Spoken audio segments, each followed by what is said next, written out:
우리가 추수감사절에 하나님 앞에 찬송을 해야 되는 이유는 감사 때문입니다. 감사가 전진이 되면 반드시 거기에는 찬송이 있습니다. 감사가 감사로 끝나는 것이 아니라 반드시 그 감사는 하나님께 올려드리는 것, 그게 찬송이다 이 말씀입니다. 저는 지난주에 예배의 개념에 대해서 말씀을 드렸어요. 예배가 뭐냐? 하나님의 권위를 인정하는 시간이다. 주일 예배가 뭐냐?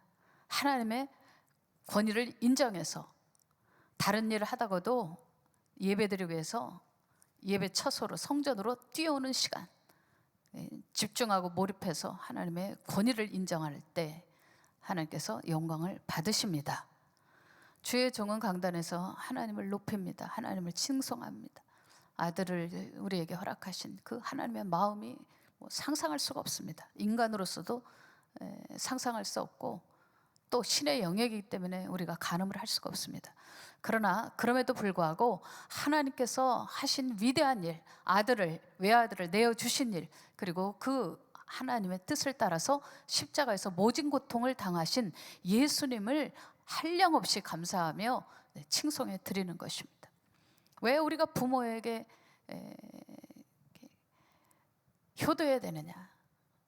부모가 내게 해주신 일로 인하여 감사해서, 그래서 권위를 인정하기 때문에, 아버지의 어머니의 권위를 인정하기 때문에 그분들의 무슨 생신이라든가 혹은 명절이라든가 특별한 일 되면 만사 제쳐놓고 부모에게 가는 이유가 그 부모의 권위를 인정하기 때문에, 거기서부터 나머지가 다 흘러가기 때문이에요.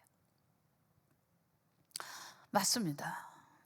우리가 1년에 추수감사절을 날짜를 정하고 아주 본격적으로 감사하는데 그게 바로 오늘이에요. 그래서 어떻게 본격적으로 감사할 것인가? 이 앞에 예물이 쌓여있네요. 그 헌금으로도 드릴 수 있어요. 그런데 그게 제일 작은 것이에요.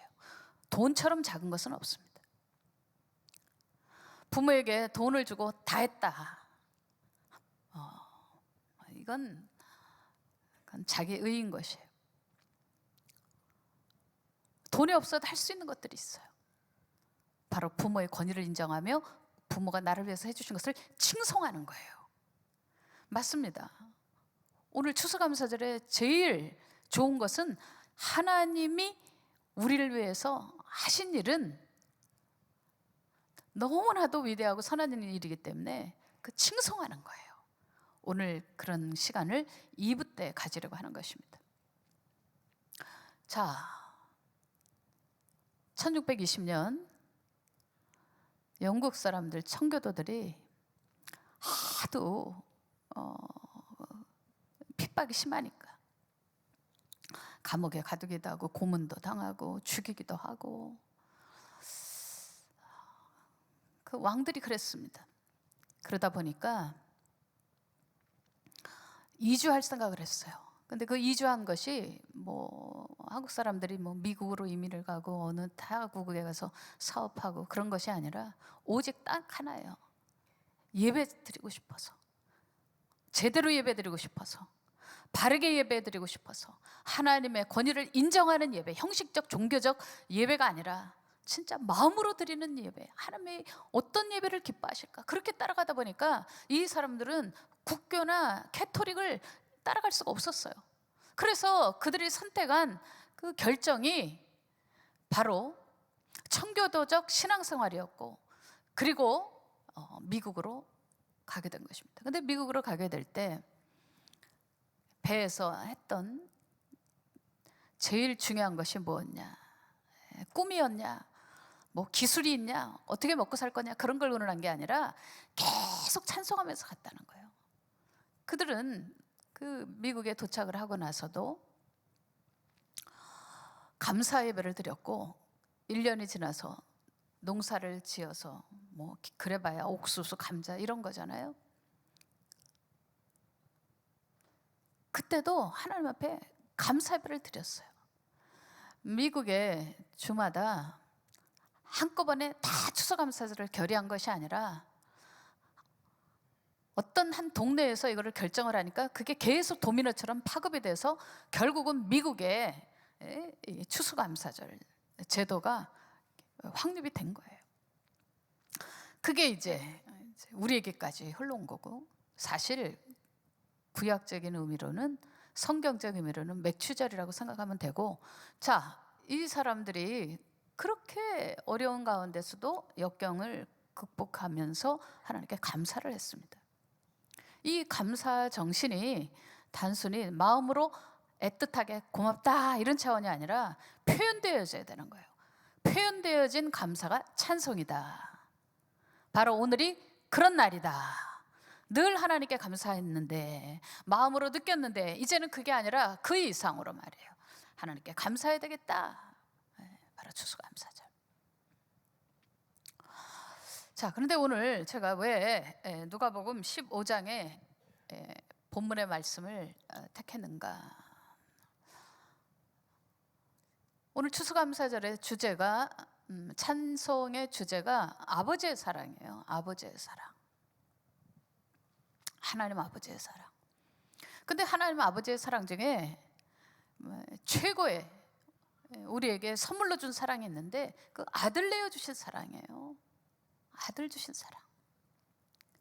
그러니까 무슨 농사 잘 지어, 취직됐어, 애들이 좋은 대학교 들어갔어, 뭐 건강 회복됐어, 감사할 것들이 꽤 되겠지만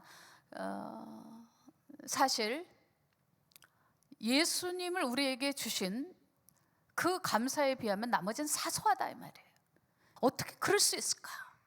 어떻게 아들을, 예수를, 외아들을 우리 같은 죄인을 위해서 내어주실 수 있을까? 바로 하나님의 마음에서부터 보자는 거예요. 그래서 오늘 추수감사절에 하나님의 마음을 좀 살펴보자. 그리고 그 하나님의 마음에 대해서 감사해 보자. 이게 지금 제가 몇 개월 전부터 추수감사절에 어떻게 하나님을 기쁘게 해드릴까 할 때 기도하면서 떠오른 생각이었습니다. 자, 누가복음 15장을 보도록 하겠습니다. 누가복음 15장. 누가복음 15장에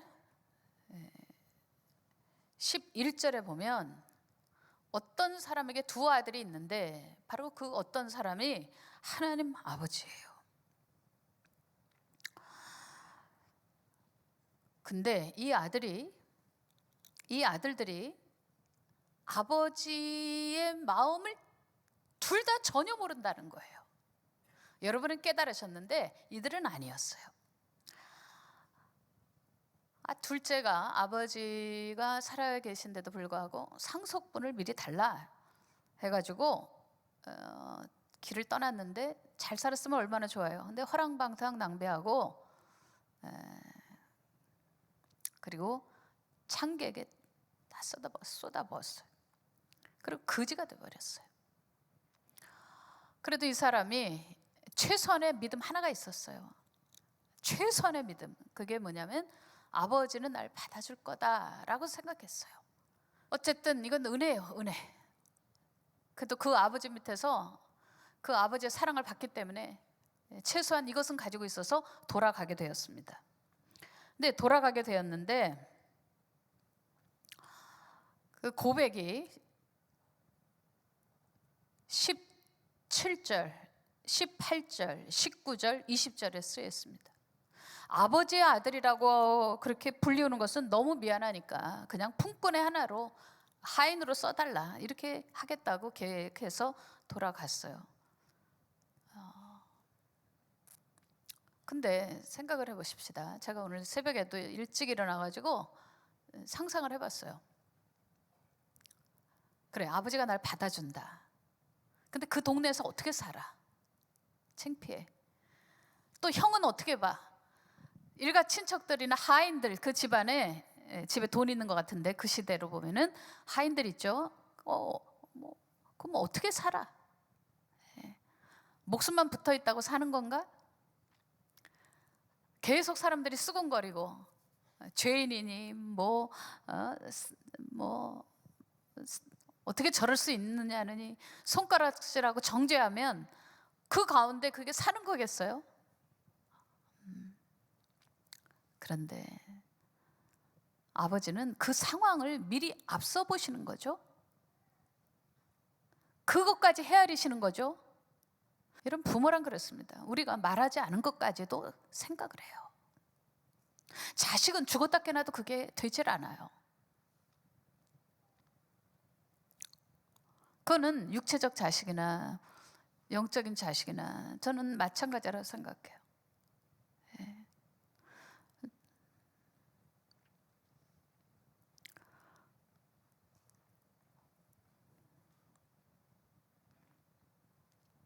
자, 아버지는요, 이 자식을, 이 탕자를 위해서 큰 잔치를 열어줍니다. 엄청난 잔치를 열어줘요. 성경을 보니까 옷도 내주고 가락지도 껴주고 신도 신겨주고 송아지도 잡고 풍악도 올리고 이렇게 해요. 이렇게까지 하는 거 오버 아닐까? 이렇게 하면 자식 망치는 거 아닐까? 하나님께서 여러분이 죄를 졌음에도 죄가 많은 곳에 은혜가 넘친다고 그렇게 하면 여러분 망치는 거 아닐까? 저 사람 잘못됐는데 품어주고 감싸주면 저 망가지는 거 아닐까? 교회에서 왕따 당하고 아주 나쁘다고 손가락질하고 사람들이 뒤에서 비난하는데 그걸 모른 척 넘어가지고 감싸주면 그건 안 되는 거 아닐까? 망가지지 않을까? 이 누가복음 15장에 있는 말씀처럼 막 밥 사주고 말이에요. 옷도 사주고 선물해주면 그 영은 저주받는 거 아닐까? 근데 여러분, 하나님의 자비는 넘칩니다. 항상 하나님의 사랑과 은혜는 넘쳐요. 교회는 그런 곳이 돼야 돼요. 여러분이 그런 은혜를 이미 받았다는 것을 인식하고 좀 살아야 돼요. 아멘. 성경에 대한 지식이 있어요. 읽어요. 정보를 얻어요. 열심히 배워요. 그러나 이 성경 전체가 그 사랑에 관한 것인 걸 여러분 알고는 계세요? 그리고 여러분이 최고의 수혜자라는 걸 아세요? 여러분이 그렇게 은혜를 받은 사람이라는 걸 아세요? 우리는 종종 그걸 잊어버린단 말이에요. 그래서 여기 뒤에 나오면 형처럼 행동한다고요. 형이 아버지한테 얼마나 불평 원망하는지 몰라요. 얼마나 투덜거리는지 몰라요. 나는 아버지를 위해서 여러 해 동안 명을 어긴 적이 없다. 나를 위해서 염소 새끼 하나 줬냐? 나와 벗들이 즐기게 한 일이 있냐? 그런데 창기한테 재산을 다 삼켜버린 동생을 위해서 살찐 송아지를 잡다니요? 이러면서 집에 들어가질 않아요. 28절에 나옵니다. 그가 노하여 들어가고자 하지 아니하거늘 아버지가 나와서 들어가자. 이제 그만하고 집으로 돌아가자. 들어가자. 이렇게 권했다고 성경에 쓰여 있어요. 여기서 우리는 바리새인을 떠올려야 돼요. 사실 이 비유는 예수님께서 딱 겨냥을 해서 말씀하신 거예요. 죄인에 대한 이야기. 15장 1절에 보면 모든 세리와 죄인들이 말씀을 들으러 가까이 나오니 바리새인과 서기관들이 수군수군하면서 예수님을 비난을 했는데 뭐라고 비난했냐면 이 사람이 죄인을 영접하고 음식을 같이 먹는다. 딱 이렇게 한 거예요. 그게 15장 1절에 이 비유가 진행되어진 이유예요. 배경이에요. 우리는 여지껏 배경을 모르고 이 성경을 읽었구나. 그냥 주님이 날 구원하신 것에 대한 감사로 생각을 했구나. 노 아니에요. 예수님은 작심 발언을 한 거예요. 작심 발언을. 죄인과 세리들을 감싸고 이들이 바로 천국의 주인공이요. 이들이 바로 하나님이 찾는 자요. 예수님이 피를 흘리신 이유라는 걸 얘기하시는 거고 예수님이 그 죄인들을 대하여 용서하면서 밥까지 잡수니까 어떻게 이럴 수 있느냐 이러면서 욕하는 저들을 향해서 형에 대한 이야기를 하는 거니까, 이 형에 대한 이야기는 누구에 대한 이야기? 바로 바리새인 서기관에 대한 이야기를 적나라하게 이렇게 비유로 말씀하셨다는 거예요. 자, 그러면 여기서 우리가 뭘 깨달을 수 있을까? 다 같이 신앙의 기초다. 이 탕자의 비유는 신앙의 기초에 대한 이야기예요. 신앙의 기초. 외적으로 보면 동생이 크게 잘못했어요. 그리고 아주 드러나요. 무엇이 죄인지가 드러나요. 아직 장가도 안 간 아이가 창녀들하고 이렇게 도덕적으로 떨어진 생활을 했어요. 그리고 아버지가 어떻게 번 돈인데 그걸 그냥 쉽게 다 쾌락을 위해서 써버렸어요. 아니, 나쁜 놈이죠. 나쁜 놈이에요. 아주 대놓고 나쁜 놈이죠. 그런데 성경은 대놓고 나쁜 놈이 아니라 마음속에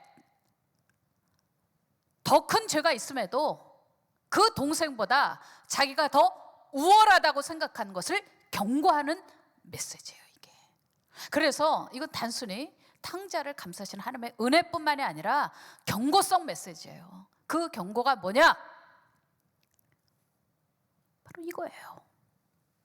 네 마음속에 있는 죄, 독선, 바로 이거예요.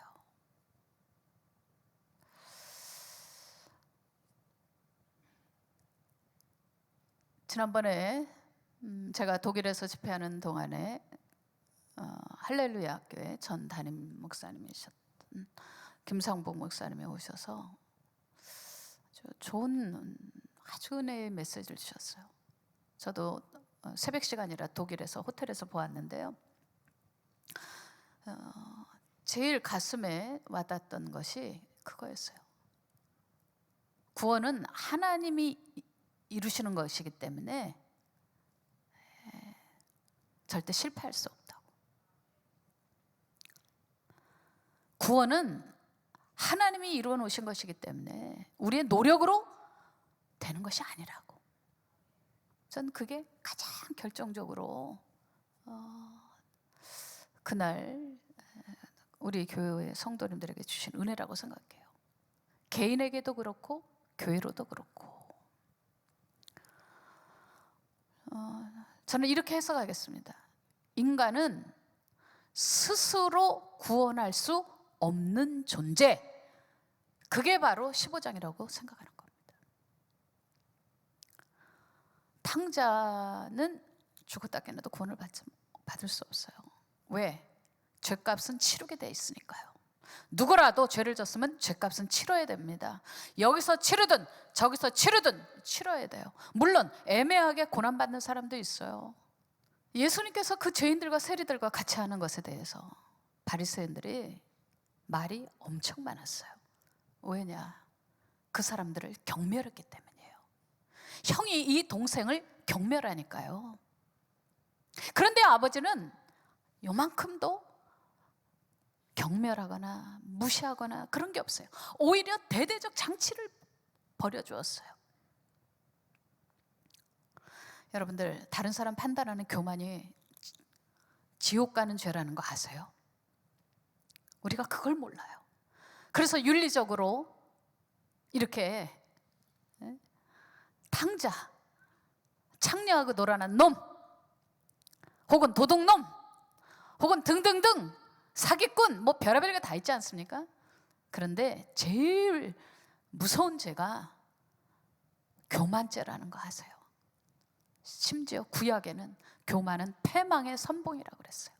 예수님께서 누가복음 15장에 말씀하시고 싶어 하시는 목적이 뭔지 아세요? 바로 죄인들에 대한 이야기와 그 죄인들을 판단하는, 교만죄에 걸려서 지옥 갈 수밖에 없는 바리새인들에 대한 이야기라는 것을 우리는 너무너무 쉽게 이 성경을 후루룩 읽어버리고 말아요. 여러분, 국수는 후루룩 먹어야 되지만 성경은 그렇게 후루룩 잡술 일이 아니에요. 늘 탕자의 비유 그러면 나는 용서받았어. 당신도 하나님께 오면 용서받아. 딱 그것만 얘기하지만 여기는 두 가지 메시지가 있는 거예요. 하나는 하나님의 자비가 흐르고 있고, 하나는 교만에 대한 무서운 경고를 얘기하고 있는 거예요.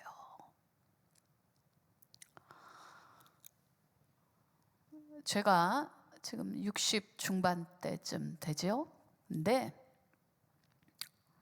지금까지 살아오면서 한 가지 실험적으로 느끼는 게 있어요.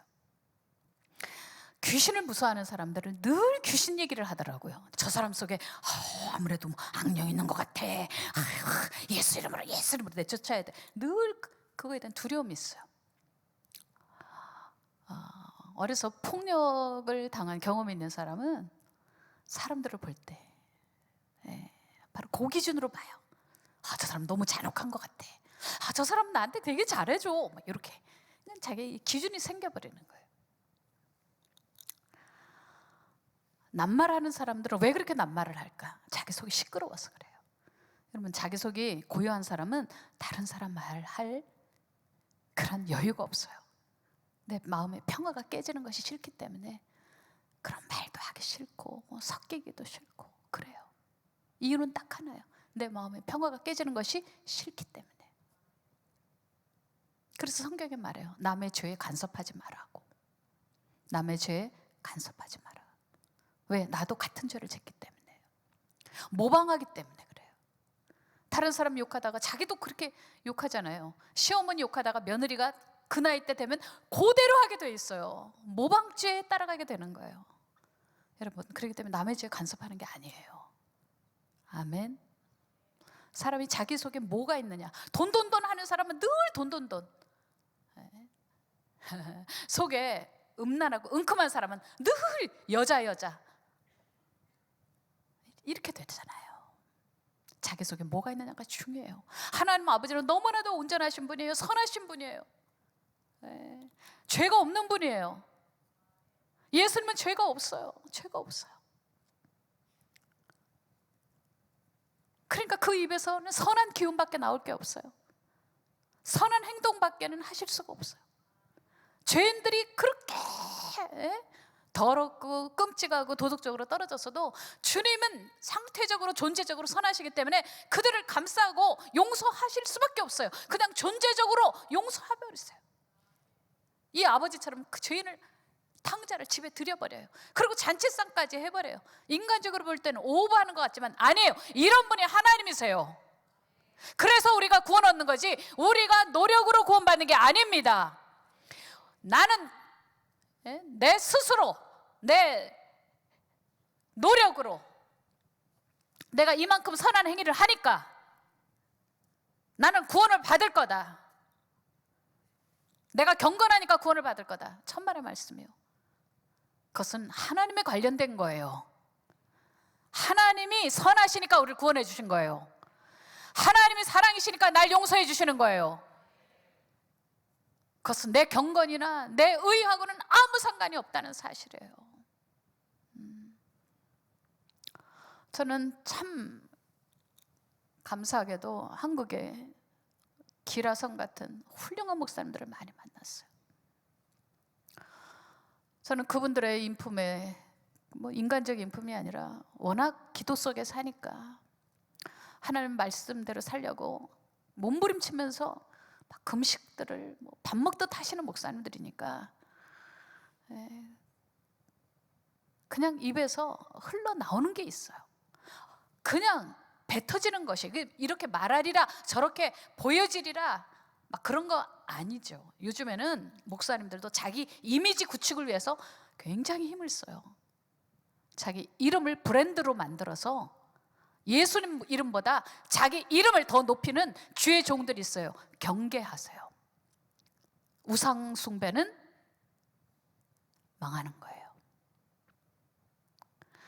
자기 가치나 자기 교회 가치를 예수님, 제가 여기 정가운데 십자가 매달아놨죠. 오늘 추수감사절에 지금 카메라는 안 보이는데 대형 십자가를 가운데다 걸어놨어요.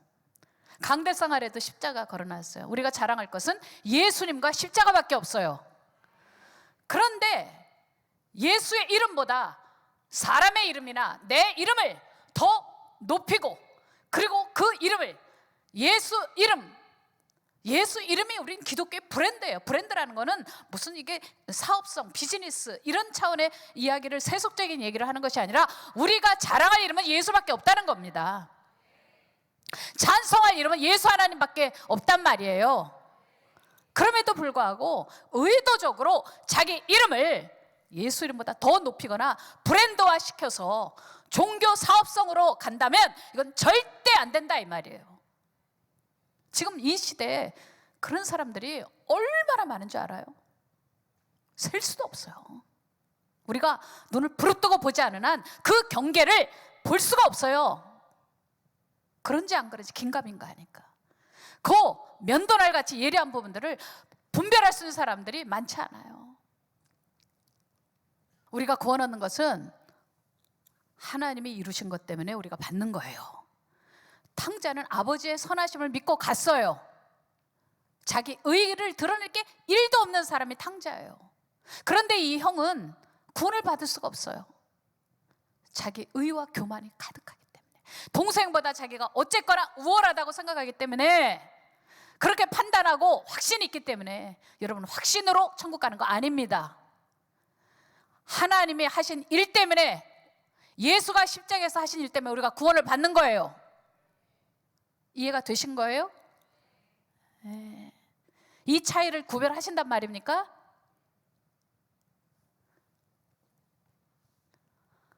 이 큰아들은 이 상태로는 절대 천국 갈 수가 없어요.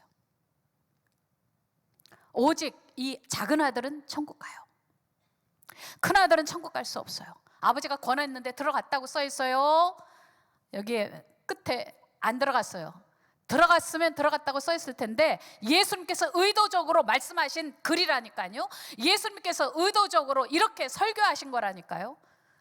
결론을 이렇게 내셨어요. 네? 나와 내 벗으로 즐겨 가신 일이 없더니 아버지의 살림을 창녀들과 함께 삼켜버린 이 아들이 돌아오매 이를 위하여 살찐 송아지를 잡으셨나이다. 아버지가 이르되, 예, 너는 항상 나와 함께서 내 것이 다 내 것이로되 이 내 동생은 죽었다가 살아났으며 내가 잃었다가 얻었기로 우리가 즐거워하고 기뻐하는 것이 마땅하다 하니라 하고 33절에 돌아왔다고 써있질 않아요. 바리새인들은 구원을 못 받았다는 얘기입니다. 이들은 천국에 들어갈래야 들어갈 수가 없다는 이야기입니다. 왜냐? 자기 의가 가득하고 동생같이 도덕적으로 윤리적으로 떨어진 이런 죄인에 대해서, 세례에 대해서 경멸하고 자신은 의롭다고 생각했기 때문에 잘못돼도 너무나도 잘못됐죠. 여러분, 교회 안에도 그런 사람들이 얼마나 많은 줄 알아요? 자기가 무엇이 잘못됐는지도 몰라요. 정말 여기서 우리가 회개해야 됩니다. 구원 얻는 기준은 딱 하나밖에 없어요. 내 의를 다 내려놔야 돼요. 아멘. 내가 누구를 판단할 사람이 아니라는 걸 이해해야 돼요. 바로 그 상태가 구원 얻은 사람입니다. 성경에 보세요. 간음하다가 돌 맞아 죽을 뻔한 여인이 예수님께서 사해 주심으로 자유케 됐어요. 예수님께서 다시는 죄 짓지 말아라 그러셨어요.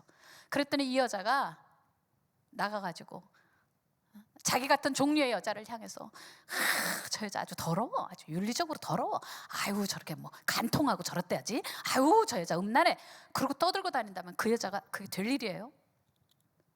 절대. 구원을 받았으니, 예수님 때문에 그 간음하다가 들통난 여자가 살아났으니 이 여자는 절대 누구에 대해서 말할 수 없는 사람입니다. 그게 상식입니다. 맞습니까? 삭개오는 도둑놈이에요. 아주 합법적인 도둑놈이에요. 세금을 가지고 말이에요. 자기 동족들의 피를 쪽쪽 빨아먹은 나쁜 놈이에요. 그런데 삭개오를 예수님께서는 귀하게 보셨어요. 그 사람은 자기 의를 드러낼 게 하나도 없어요. 누구 앞에 납니다 하고 내세울 것도 없어요. 그래서 뽕나무에 올라가서 숨어 있었어요. 근데 예수님께서 내려오라 그랬어요. 자, 예수님께서 그에게 너도 아브라함의 자손이로다. 구원받았다 그랬어요. 자기 의를 1도 드러낼 수 없는 탕자 같은 사람이에요. 자, 그가 자, 예수님의 제자 중에 마태도 세리예요. 너도 많이 해먹었겠지? 에? 나쁜 놈. 세상에 제일 들어온 게 돈으로 비리 혹은 돈 훔치는 놈들이야. 아유 더러워. 아유 더러워. 냄새나. 아유 비리야 비리. 너도 그렇게 해먹었냐? 이러면서 뒤에서 얘기했다면 그건 말이 안 되지 않습니까? 삭개오가 자기가 그렇게 구원을 얻었기 때문에, 상식은 내가 구원을 받을 수 없는데 구원을 받았기 때문에 누구에 대해서 손가락질 할 수가 없는 거예요.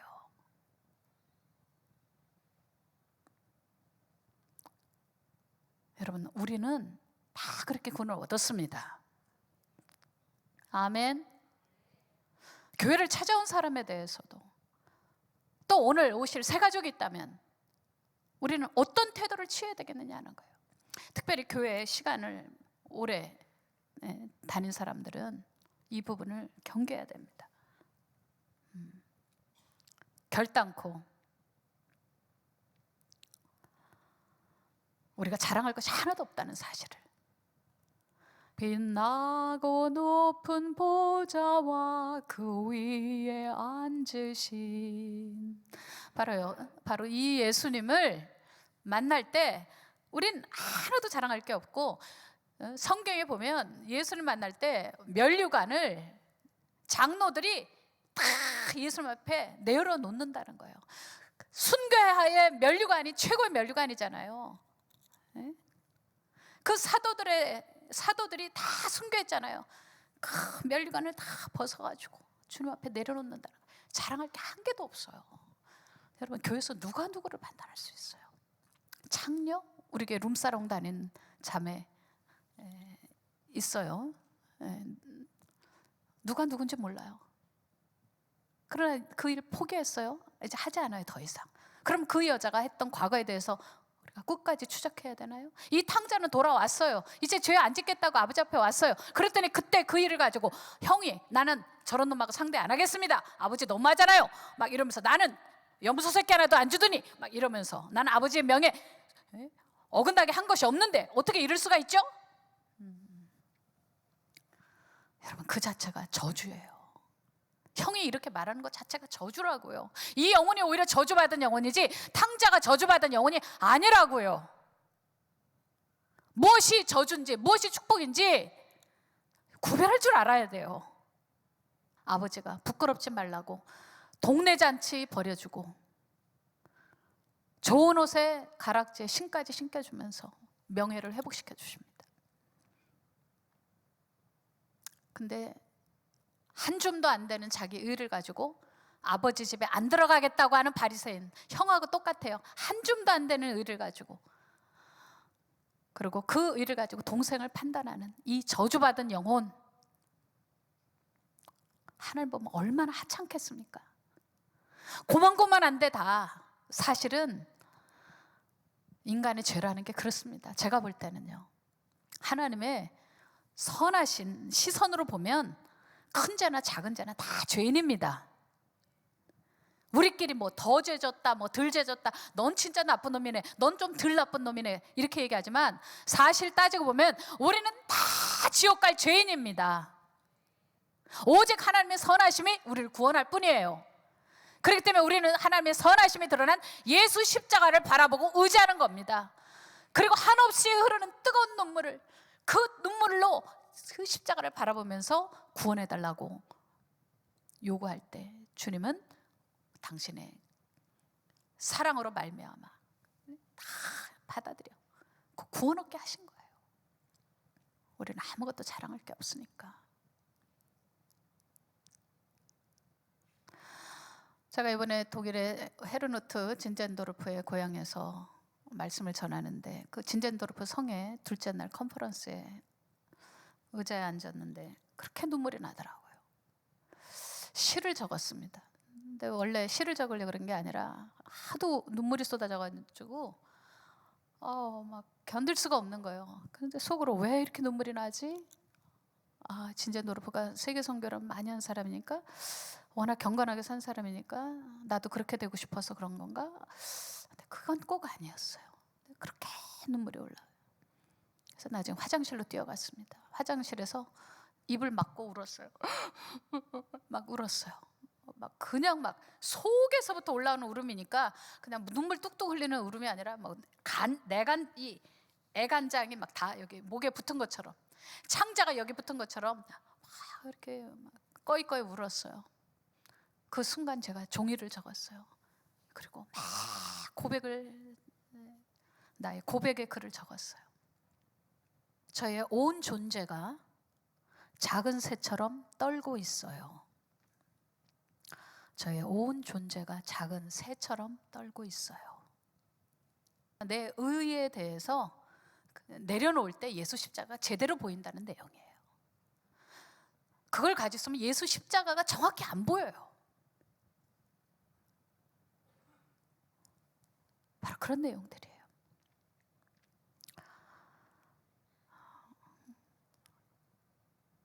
결론입니다. 아버지가 이 아들을 받아준 이유가 있어요. 이 탕자를 받아준 이유가, 사람은 한 시점으로만 봅니다. 근데 부모의 눈은 달라요. 그냥 한 시점으로만 보는 게 아니에요. 부모는 탕자가 그때 창기하고 방탕하게 보냈지만 앞으로 이 아들이 1년 뒤, 2년 뒤 어떤 모습으로 살아갈진 남은 관심이 없어요.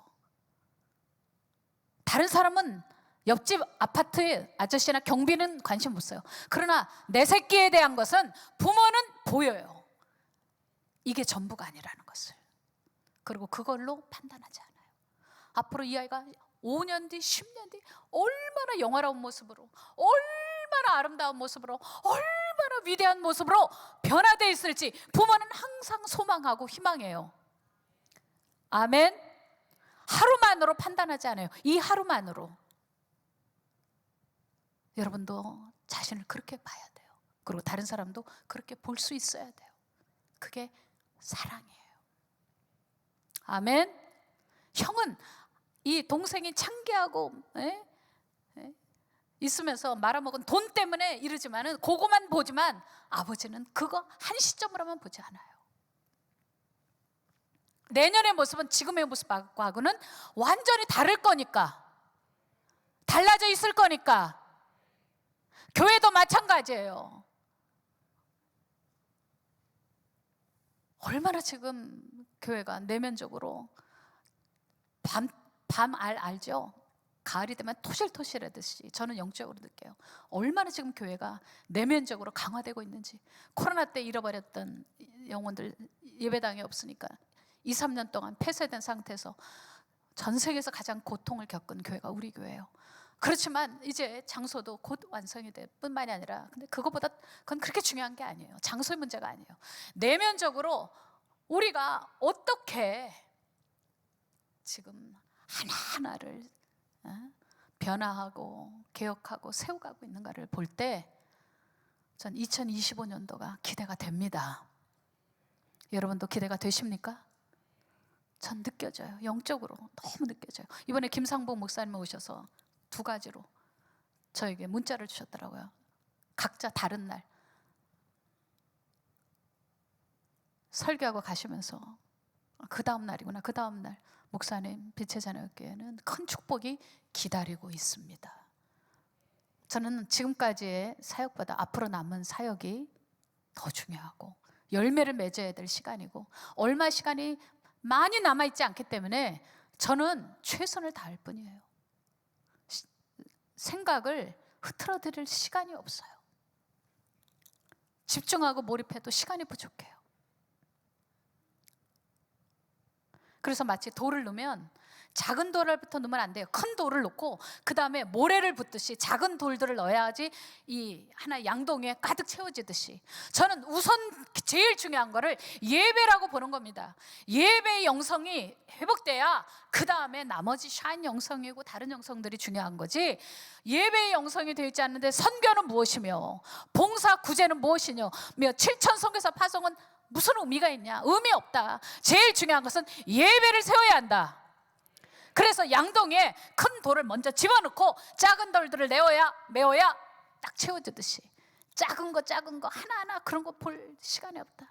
지금 예배부터 바로 세워야 된다. 성도님들 한 분 한 분 예배를 바로 세울 수 있도록 해야 된다. 그게 바로 오늘 추수감사절, 오늘 변곡점, 터닝포인트가 오늘이라는 것을 여러분 아시기 바랍니다. 그래서 제가 택한 것이 누가복음 15장에 있는 탕자의 비유예요. 첫째, 큰아들처럼 교만하지 말자. 둘째, 어떤 죄인들이라도 와서 정죄받지 않게, 판단받지 않게, 모자라도 판단받지 않는 그런 사랑이 따뜻한 교회가 되게 하자. 아멘. 죄가 있는데 무조건 죄를 덮고 가자. 이게 샤인 영성 아니에요. 샤인 영성은 그러면 2단 3단 아니라 그건 사탄 막입니다. 예수님이 죄 때문에 돌아가셨는데 죄를 덮습니까? 죄를 덮는 것은 하나님의 영역이에요. 회개할 때. 아멘. 그러나 교회는 따뜻한 곳이 돼야 돼요. 사랑이 많은 곳이 돼야 돼요. 어떤 누가 와도 이 아버지처럼, 아버지가 탕자 받아준 것처럼 그런 교회가 돼야 돼요. 자, 여러분들 오늘 이 말씀을 듣고 하나님의 마음에 대해서, 여러분이 구원 얻은 것은 하나님 마음에서부터 시작된 것이라는 것을, 십자가는 예수님의 마음에서부터 시작된 것을, 그 근본적인 것을 놓고 주님을 찬양하는 축제를 하십시다.